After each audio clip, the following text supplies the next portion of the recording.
let's rise and give it up to Honorable Edwin Sifuna. Mana wewe ni national. Combination sound. Noma. Bana batate sunjendye. Habuse. Kwaka no kaba yenyurira. Habuse. Ira ino no gender separation. Habuse. Kandolire mwene walulano. Habuse. Basare banje sungendye. Habuse. Oyo kuno were umanyanga. Habuse. Bana wamayi wa mwene na kundoba. Habuse. Ele uno mwene ya yamanya. Habuse. Baruya banje sunjendye. Habuse. Bango kino were umanyanga. Habuse. Mbane ngozire we umbere. Habuse. Ele mwene yesali kubera. Habuse. Uriako wa mwene na kundoba. Habuse. Bandi na bobozi basima. Habuse. Bandi kino were uwananga. Habuse. Namosi no were ulamanga. Habuse. Ababiba no were ya mamanya. Habuse. Aiba no were ya mamanya. Habuse. Unakuna wayo na wacha senyenge. Wale. Asante sana.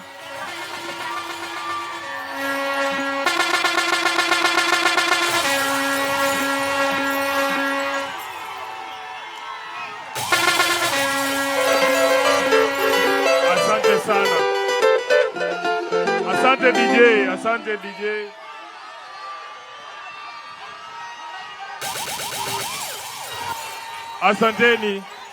Asanteni, naomba tuketi kwa sababu ya muda. Tafadhali kwa heshima kubwa. Naomba tuketi. Naomba tutulie. Ladies and gentlemen, kindly let's resume our seats. To the President and members of the LSK Council, the Senior Council present here, and other members of the Senior Bar, my colleagues in the legal profession, hamjambo tena. I hope it won't be too inappropriate if I ask kama munaniona vizuri. Huku munaniona? Mimi ndio Sifuna.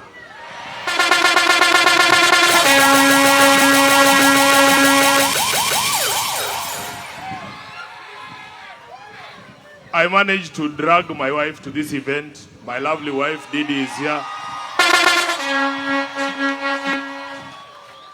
And the condition was that I was not going to engage into or in any politics tonight, lakini kawaida mabibi lazima wadanganywe ndio wakuje.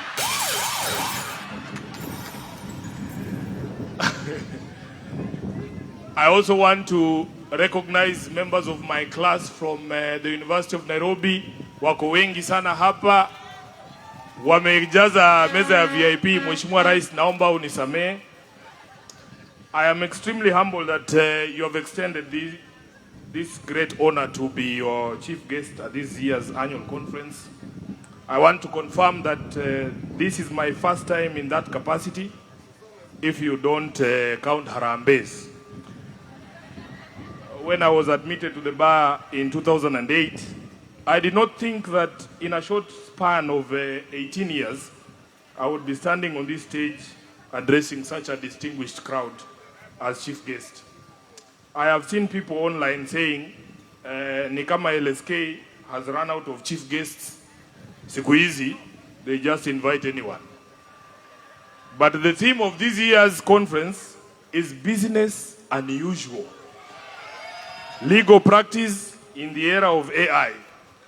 So, of course, you had to go and get an unusual person to be the chief guest. Sindio?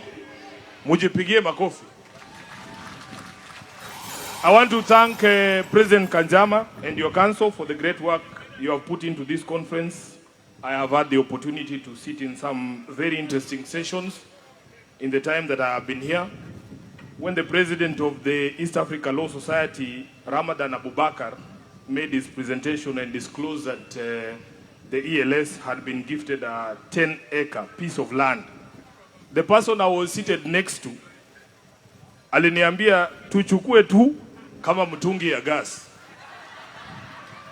I will not mention their name, President Abubakar also invited us to the AGM in Zanzibar in October, but of course he knows Mama Suluhu and I are not the best of friends, and even he can't guarantee that I can safely attend that AGM. I enjoyed the presentation by Engineer Daniel Cherono from Kenya. I strongly agreed with him when he said that the future of infrastructure development needs lawyers, and that infrastructure development must be undertaken within budget, and most importantly, whilst upholding the rule of law. The only problem I had with his presentation is that he limited what the role of lawyers should be, namely understanding infrastructure financing and reviewing FIDIC and PPP contracts. The good engineer should know that as lawyers, we aspire for more.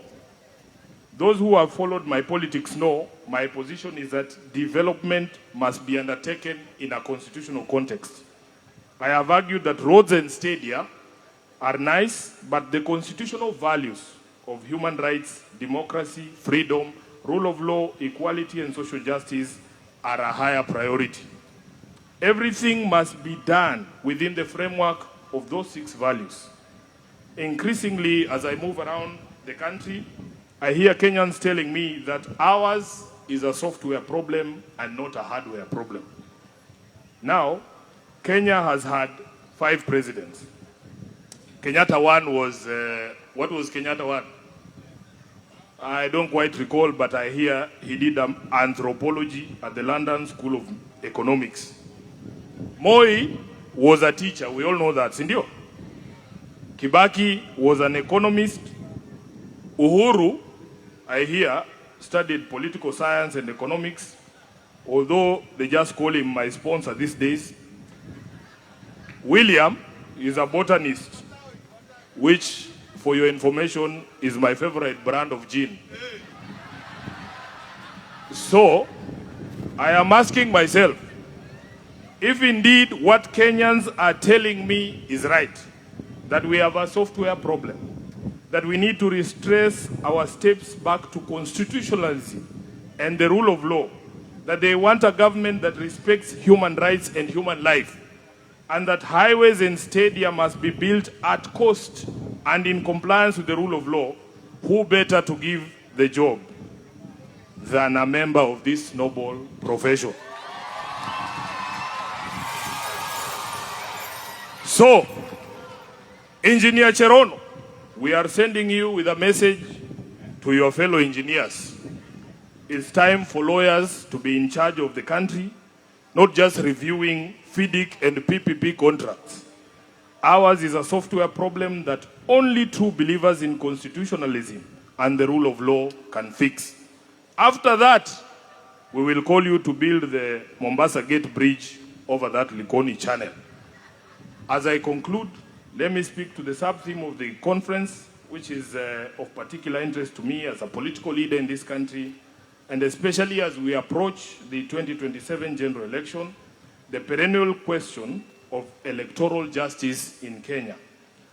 I was happy to see my friend, the IEBC chair, Erastus Ethekon, although he wouldn't allow any photos because, as you know, being seen with Sifuna has consequences. Those who have been foolish enough to shout Mimi ndio Sifuna have lost quite a bit.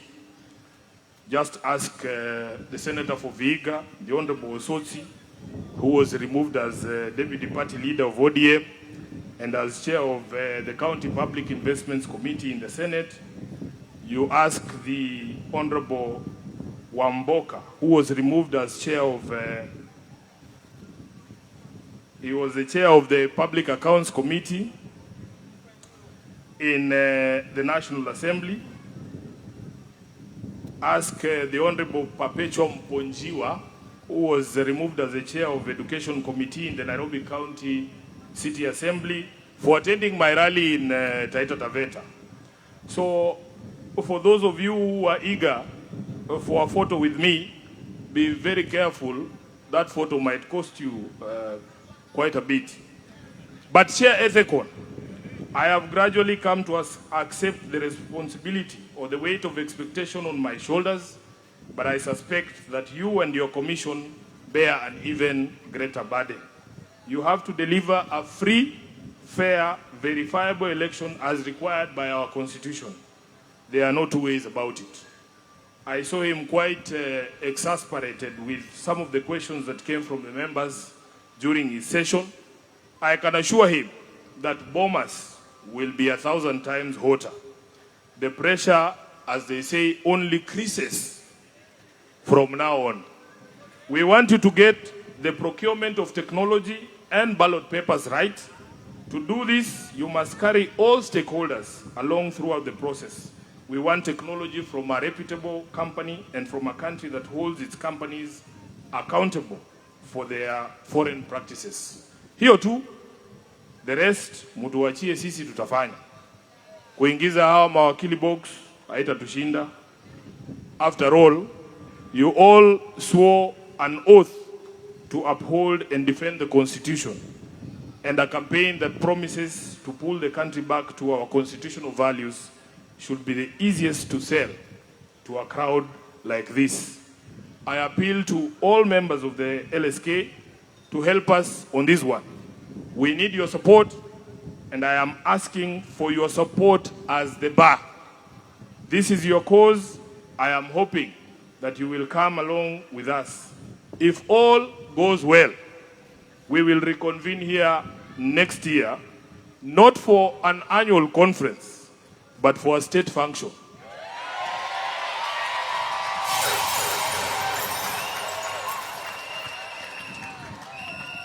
Munanielewa nyinyi? I take this opportunity to invite all LSK members to our engagement this Sunday in Homa Bay County. Ndio tuonyeshe hawa watu ya kwamba Kenya hii tayari mumeamua kwamba tamu ni ngapi. Asanteni sana na Mungu awabariki.